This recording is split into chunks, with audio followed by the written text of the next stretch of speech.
docteur Zidane. Ça va? Bonjour madame. Vous allez bien? Je vais très bien. Comment allez-vous? Ça va, Salmek.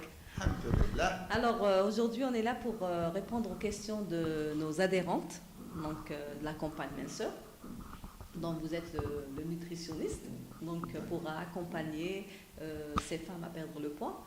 Donc là, ces femmes souhaitent trouver des réponses à leurs questions. Donc, hormis docteur, la nutrition, l'alimentation et le sport, quels sont les facteurs qui influent sur le poids? Bonjour quand même. Je suis ravi pour notre deuxième séance. Je pense que c'est comme ça. J'espère que ça a été bénéfique la fois passée. Et maintenant, on va essayer d'avancer petit à petit pour essayer de se prendre en charge et montrer l'intérêt de la nutrition, la place de la nutrition dans la prise du poids. Effectivement, il y a plusieurs facteurs qui interviennent dans la prise du poids. Et parmi ces facteurs, il y a ce qu'on appelle le sommeil, parce que les gens qui ne dorment pas bien, peu ou beaucoup, peuvent avoir des répercussions sur le plan de santé et surtout sur le problème de poids. Il y a plusieurs facteurs, il y a aussi l'alimentation, il y a la sédentarité, il y a le stress, mais la chose sur laquelle je veux insister, elle est très importante. Prendre du poids, on met beaucoup de mois. Et perdre du poids, il faut savoir qu'on ne va pas les perdre d'un seul coup et qu'il faut du temps pour perdre ce poids-là. Et ça, c'est très très important. Donc, il faut que là où le patient, quand il vient nous voir pour la perte de poids, il se met une chose dans la tête, c'est une chose très très importante, de se préparer psychologiquement et d'avoir des relations sincères, honnêtes et bénéfiques entre le médecin et le patient. Donc, cette prise de poids-là, il faut savoir qu'il nous faut essayer de perdre tout doucement le poids, parce que c'est très mauvais, c'est ce qu'on appelle l'effet yo-yo, ce sont les gens qui perdent le poids rapidement et ils vont reprendre rapidement. Et j'ouvre une parenthèse là, pour dire que concernant les régimes là, il faut qu'on se mette d'accord, je suis contre tous les régimes qu'on propose aux gens. Il n'y a pas de régime miracle. Tous les régimes ont des inconvénients. Et le régime, nous, ce qu'on va donner, ce sont des conseils et ce sont des mesures d'accompagnement aux gens qui veulent perdre du poids, mais il faut qu'ils participent à la prise de leur charge, de leur poids. Sinon, ça ne sert à rien. Donc, les relations entre le médecin et la personne qui veut perdre du poids n'est pas obligée d'être malade. Il faut qu'il y ait une coopération totale. Nous, on aide, mais il faut que la personne nous aide aussi. Donc, c'est très important. Parmi les facteurs, l'un des facteurs les plus importants, c'est les troubles du sommeil. Les gens, il faut qu'ils sachent que le sommeil est important. Et qu'on disait dans le temps, la règle des 3 fois 8, 8 heures de sommeil, 8 heures pour travailler et 8 heures pour se reposer. Effectivement, il y a des gens, des petits dormeurs et les gros dormeurs. Les petits dormeurs, c'est l'essentiel, ce qu'il faut retenir. Dormir moins de 6 heures, c'est pas bon. Plus de 8 heures, c'est pas bon. Dans les deux cas, il y aura des conséquences. Donc, ce qu'il faut respecter ce sommeil. Et après, on va répondre à toutes vos questions en sachant que dans le sommeil, il y a plusieurs étapes pour la préparation du sommeil et que le sommeil, il se prépare à partir de 16 heures. Ce n'est pas le soir, donc il y a un problème d'alimentation, problème d'activité physique, problème de surmenage intellectuel, etc., etc. Donc il y a plusieurs facteurs qui interviennent. Quels sont vos conseils à donner à ces gens-là? Moi, ce que je leur dis, c'est que les gens négligent le sommeil. Une chose est certaine, et surtout les jeunes actuellement, et les universitaires, et même beaucoup de gens, ne dorment pas sans regarder la télévision, ou utiliser leur téléphone portable, ou leur tablette. Et ça, c'est déconseillé parce qu'on ne prépare pas le cerveau pour dormir. On le stimule au contraire. Et la lumière stimule. Donc il faut qu'il y ait une préparation et éviter de faire tout ça. Deuxièmement, pour bien dormir, il faut que le repas soit léger. Troisièmement, pour ce sommeil qu'il soit de bonne qualité, et il faut le préparer, comme je disais tout à l'heure, l'après-midi, en essayant de ne pas faire des travaux qui demandent beaucoup d'efforts intellectuels, à tel point que le cerveau n'est pas prêt pour dormir. Il y a une chose très importante, et ça c'est très fréquent chez nous, c'est ne jamais dormir avec de mauvaises idées dans la tête. Quand vous avez un souci, moi ce que je donne au conseil aux gens, c'est qu'il faut en parler. Il ne faut pas dormir avec une idée noire dans votre tête, c'est très mauvais. Il faut partager, et on peut partager avec des gens en qui on a confiance. Le couple, si l'un ne dort pas, il faut qu'il se confie à l'autre. On peut se confier à son médecin, on peut se confier à quelqu'un de son entourage en qui on a confiance. Et on peut se confier aux parents, parce que ça c'est très important. Donc, dormir avec une idée noire, c'est pas bon. Parce que si jamais, même si vous arrivez à dormir, si vous vous réveillez au milieu de la nuit, après c'est la catastrophe, vous allez ruminer ce problème-là. Donc, c'est très important, chasser les idées noires avant de dormir. Très bien. Merci, docteur. Donc là aussi, vous avez parlé aussi de stress. Donc, hormis les troubles du sommeil qui influent sur le poids, il y a aussi le stress. Le problème du stress, vous savez, le stress, il y a plusieurs variétés. On en a besoin. Lorsque le stress est aigu, par exemple, je m'explique.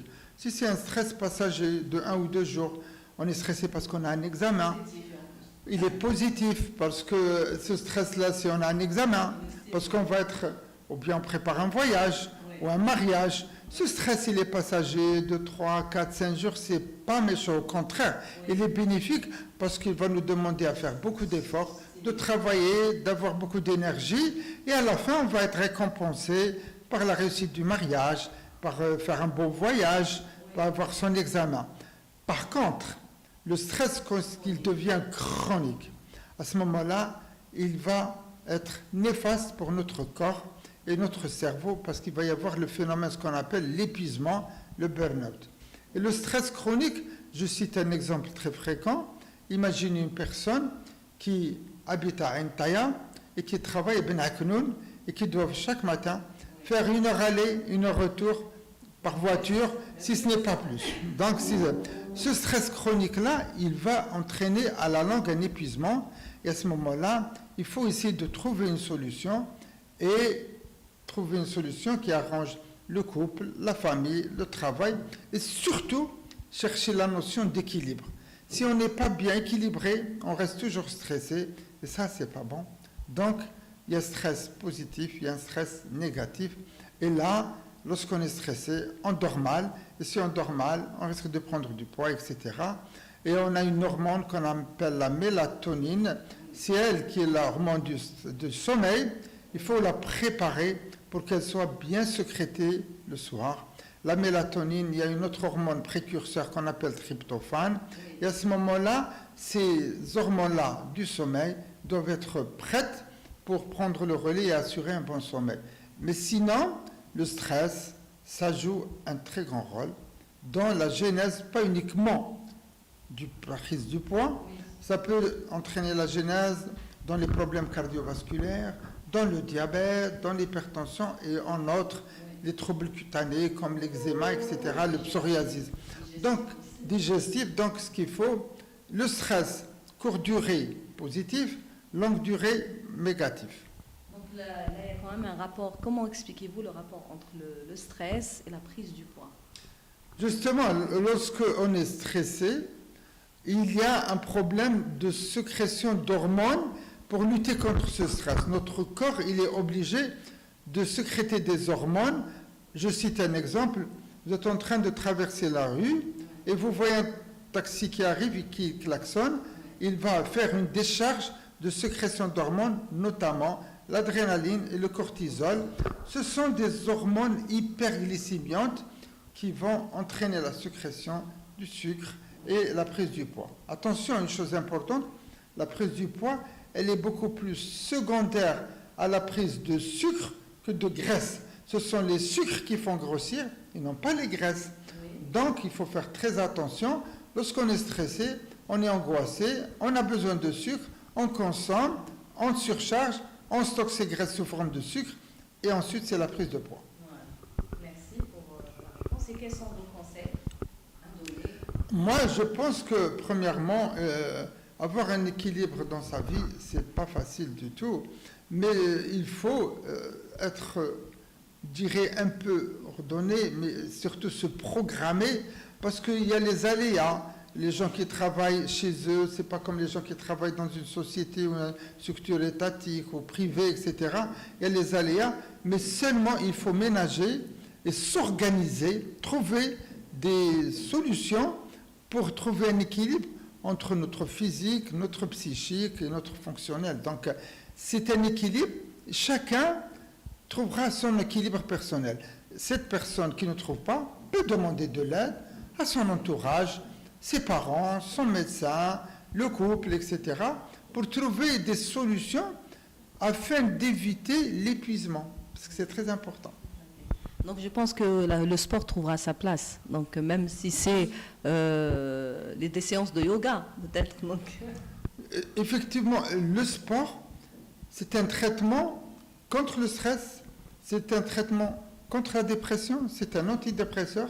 Et généralement, lorsqu'on marche, on dépense de l'énergie. Et lorsqu'on traite et on commence à marcher, on se sent mieux.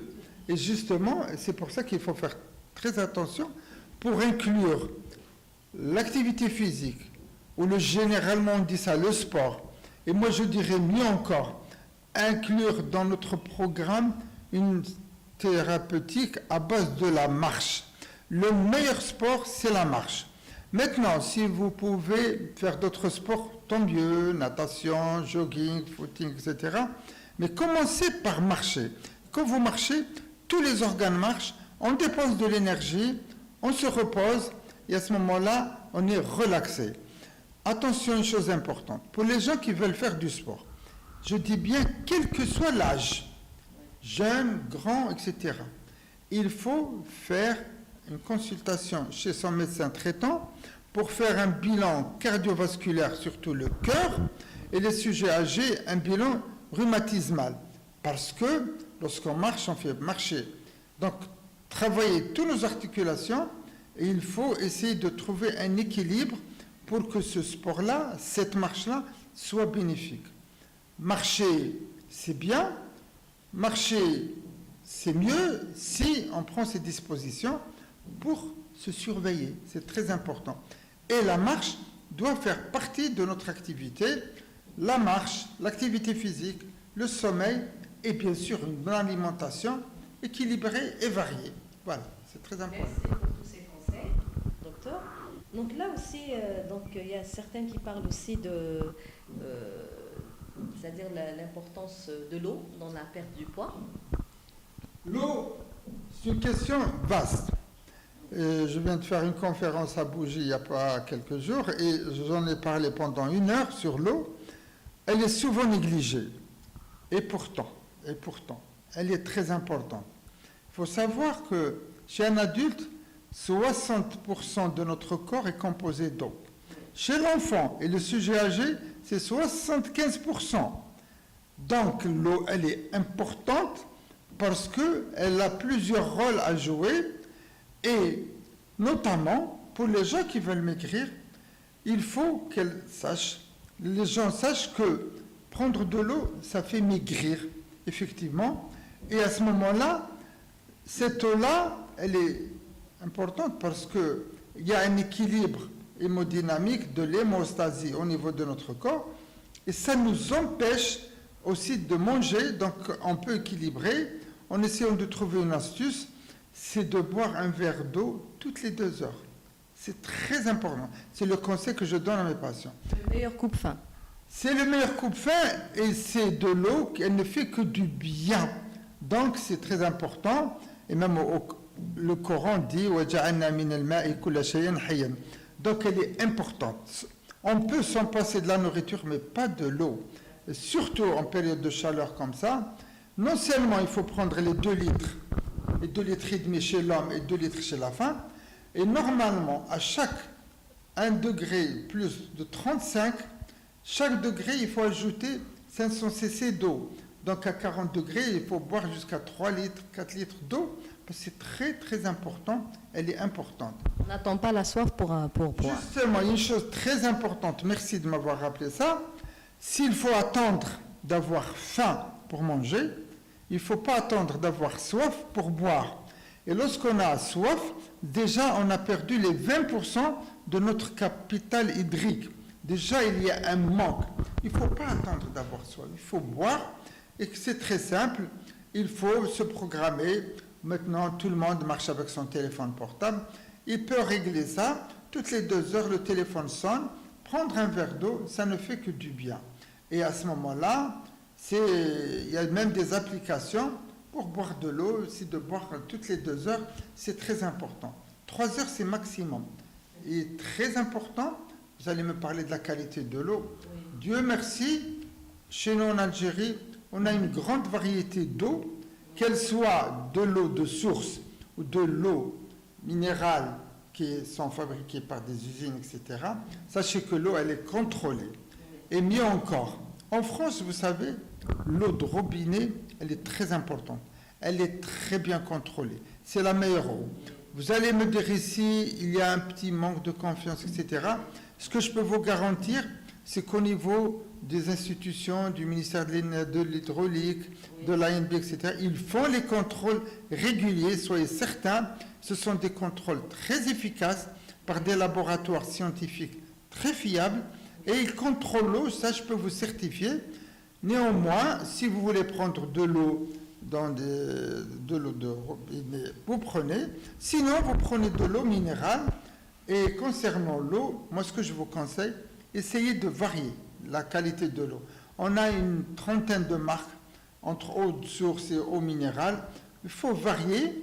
Et je peux vous dire autre chose, c'est que même l'eau peut jouer un grand rôle dans le traitement de plusieurs maladies comme l'hypertension, comme le poids, etc. Parce qu'il faut connaître la composition de la bouteille d'eau où on va trouver tous les éléments et le médecin va préciser à la personne qui le consulte. Vous êtes en surpoids, vous prenez telle eau. Vous avez de l'hypertension, vous prenez telle eau. Vous avez un problème rénal, vous prenez telle eau, etc. Donc, il y a plusieurs, et le rôle du médecin, on pourra faire peut-être un thème, rien que sur l'eau une autre fois, c'est de choisir quel type d'eau pour la personne appropriée. C'est très important. Et pour la température de l'eau, c'est-à-dire concernant la digestion? Alors là, un conseil, il faut retenir une chose très importante. Quand vous mangez, prenez de l'eau tiède ou de l'eau de température ambiante. Si vous voulez boire de l'eau fraîche, glacée, c'est en dehors des repas, parce que l'eau glacée après le repas, ça influe sur la digestion et ça c'est déconseillé. En dehors des repas, vous voulez vous rafraîchir, il n'y a aucun problème, prenez-la. À quel moment il faut boire? Vous pouvez boire à n'importe quel moment de la journée. Avant, pendant, après, il n'y a aucun problème. C'est en fonction de votre choix. L'essentiel, c'est de ne pas oublier de boire. C'est très important.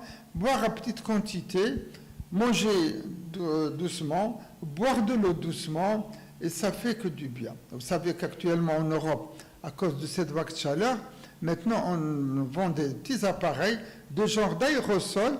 Ce sont des déplumificateurs qui contiennent de l'eau pour se rafraîchir, comme si on se rafraîchit avec un déodorant, mais c'est de l'eau. Autrement dit, prendre 2, 3, 4 bains par jour, si on peut se permettre, s'il n'y a pas une coupure d'eau, ça fait du bien. Au moins se rafraîchir et éviter le soleil entre 10h et 16h, ne sortir qu'en cas de besoin urgent. C'est très important. Merci pour tous ces détails.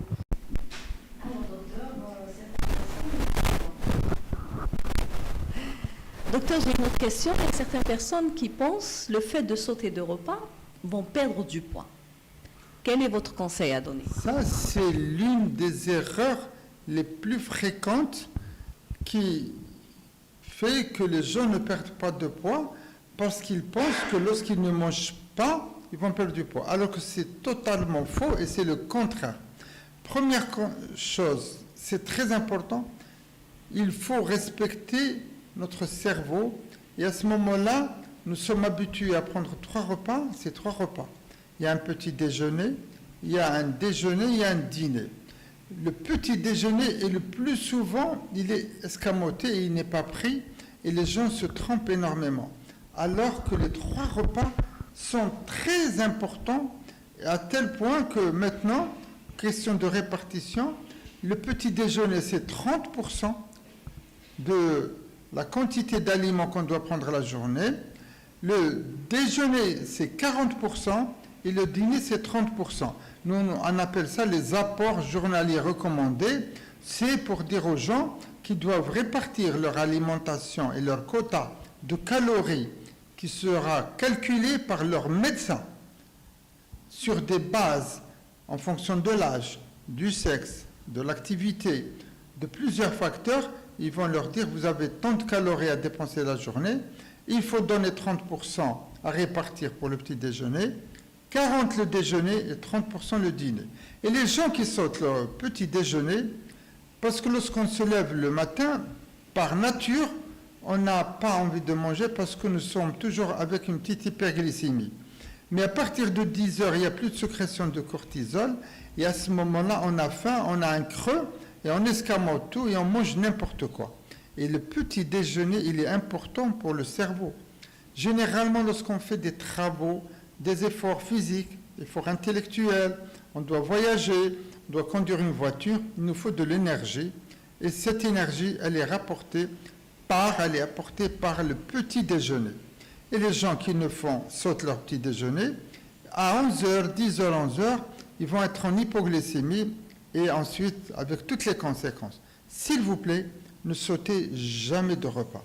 Et si vous devez sauter, entre guillemets, moi je vous conseille, ne sautez pas le petit déjeuner, ni les déjeuners, mais prenez un dîner léger, très tôt, pour pouvoir bien dormir, et lorsqu'on dort bien, on maigrit, et pour ne pas fatiguer notre intestin, parce que généralement, l'intestin, il travaille, il a besoin d'énergie, mais ne restez pas, même le dîner, même s'il est léger, c'est accepté.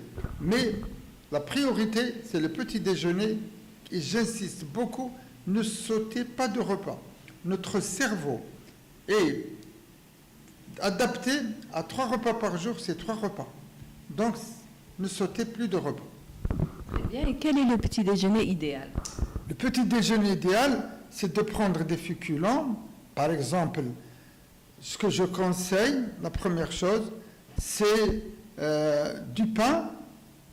Et là, une chose très importante, les gens pensent que lorsqu'ils mangent du pain, ça fait grossir. C'est totalement faux. Le pain ne fait pas grossir.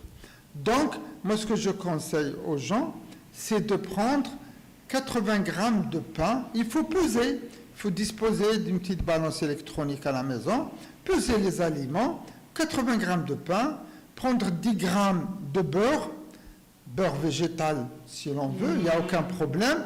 Et là, les gens pensent que lorsqu'ils ont du cholestérol, ils ne prennent pas de beurre. C'est totalement faux. On en a besoin parce que le cholestérol, il est indispensable pour notre cerveau. Et à ce moment-là, c'est capital de prendre, si on n'est pas diabétique, une petite cuillère, 2 cuillères à café de confiture, prendre du café au lait, du thé, ce qu'on veut, mais c'est très important, et terminer par un fruit ou un jus, il n'y a aucun problème. Docteur, le régime hyperprotéiné est très prisé ces dernières années. Je ne sais pas quel est votre point de vue. Et quel est votre point de vue des régimes restrictifs en général? Écoutez, c'est devenu à la mode. Tout le monde veut perdre du poids. Tout le monde est pressé. Tout le monde veut maigrir. Et sur commande, ils pensent qu'en suivant un régime, on va maigrir.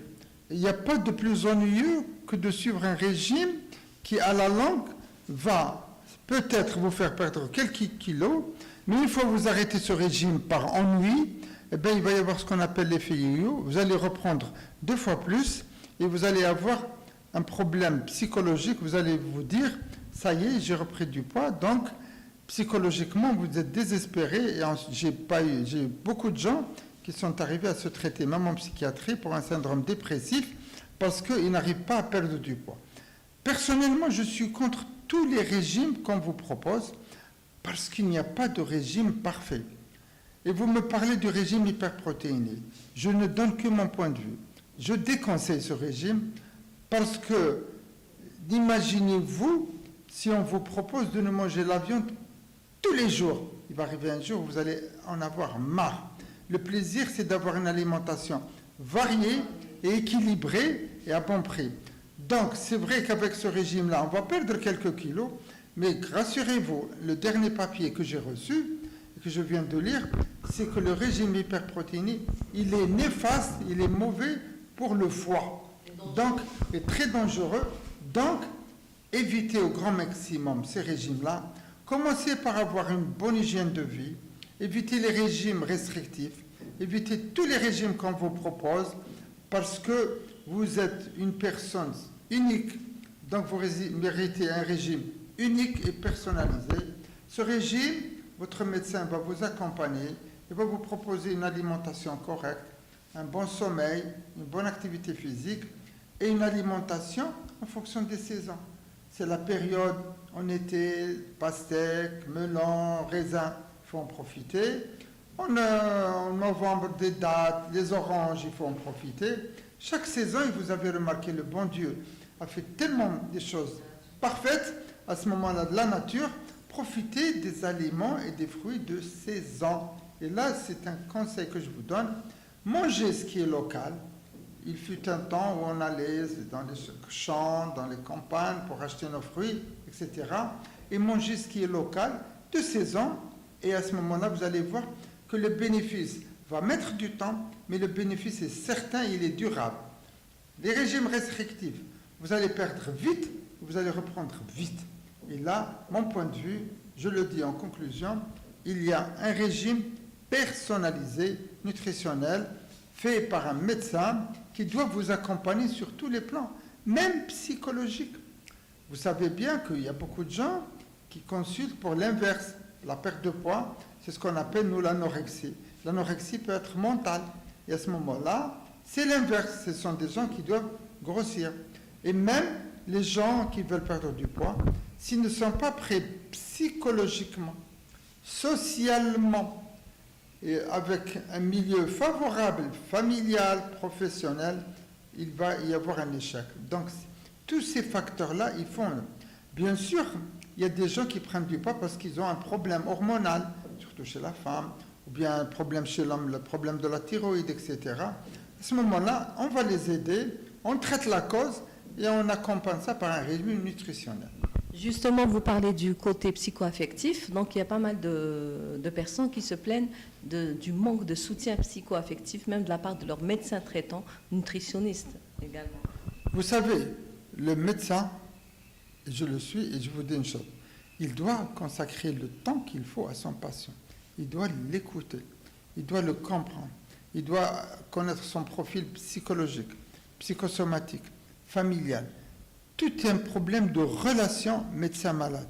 S'il n'y a pas de confiance, l'échec est devant la porte. Donc, il faut qu'il y ait une relation médecin-malade positive.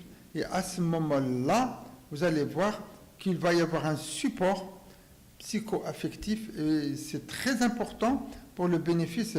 Et le rôle du médecin, c'est d'écouter son patient. C'est même la base de toute thérapie. C'est primordial.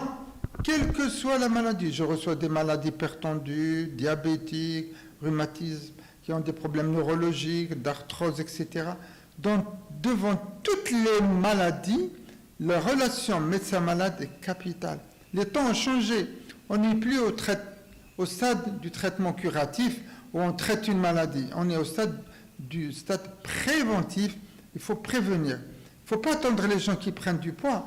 En surpoids, il faut attaquer avant d'être obèse, parce qu'une fois on est obèse, on va avoir plusieurs complications. Donc en surpoids, et un contrôle chez son médecin traitant ne fera que du bien, même si c'est un contrôle de routine, une fois par an, faire un bilan, à partir de 30 ans, mais maintenant, même les jeunes, faire une consultation et un petit bilan, ce qu'on appelle le check-up. Je reçois des gens qui viennent me voir, me disent, nous voulons un bilan, il faut le faire. C'est le médecin qui décide et c'est le médecin qui travaille en collaboration avec son patient. Et le patient doit participer. S'il ne participe pas, c'est l'échec total. Donc une dernière question, docteur. Donc avant, on parlait de prendre plusieurs produits laitiers par jour pour l'apport calcique, mais ça maintenant, ces derniers temps, ça a été controversé. Quel est votre avis? Vous savez, le lait, c'est un aliment complet. Le lait est indispensable. Tous les aliments sont indispensables. Néanmoins, l'aliment parfait n'existe pas. L'aliment parfait n'existe pas pour la simple raison que la nature est faite, que chaque aliment doit apporter ses avantages et ses inconvénients ou c'est en manque de complémentarité. Je m'explique. Pour le lait, première chose, ce que je conseille, un verre de lait par jour ne fait pas de mal. Néanmoins, le lait, la femme, elle a beaucoup besoin de lait que l'homme. Ce que je conseille pour l'homme, je parle du sexe masculin, à partir de 50-55 ans, il faut qu'il diminue un peu le lait parce qu'il a des répercussions néfastes, pathologiques sur la prostate. Ça ne veut pas dire qu'il ne faut pas prendre. Il peut prendre un laitage, un petit verre de lait ou un morceau de fromage ou de camembert, il n'y a aucun problème, pas d'abus. Alors prendre 2 cafés au lait par jour, ça, moi je le déconseille. Pour l'homme. Pour la femme, elle en a besoin pour le calcium, pour le phosphore, etc.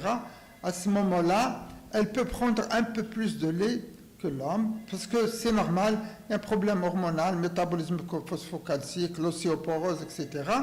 Donc on traite au cas par cas. Quel type de lait prendre? Tous les laits sont bons, mais on conseille généralement le lait demi-écrémé. Il faut connaître la composition de ce lait, là est important, et prendre des pincettes.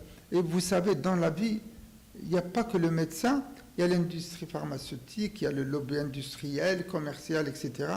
Il y a les pour, il y a les contre. Mais à ce moment-là, qu'est-ce qu'il faut être sage et essayer de prendre chaque aliment quand il faut, combien il faut, et voir le juste milieu. Je ne suis ni contre ni pour le lait, mais chaque personne mérite sa quantité de lait spécifique. Mais, je le dis et je le répète, il ne faut pas rentrer dans le jeu pour dire un aliment est banni. Non, il ne faut pas le bannir, mais le prendre en quantité suffisante avec des précautions particulières, comme chez l'homme, j'ai dit c'est déconseillé, c'est pas interdit, mais c'est déconseillé parce qu'il y a des pathologies prédisposées. Merci docteur pour toutes ces réponses enrichissantes. Et je vous dirai au plaisir. Avec grand plaisir.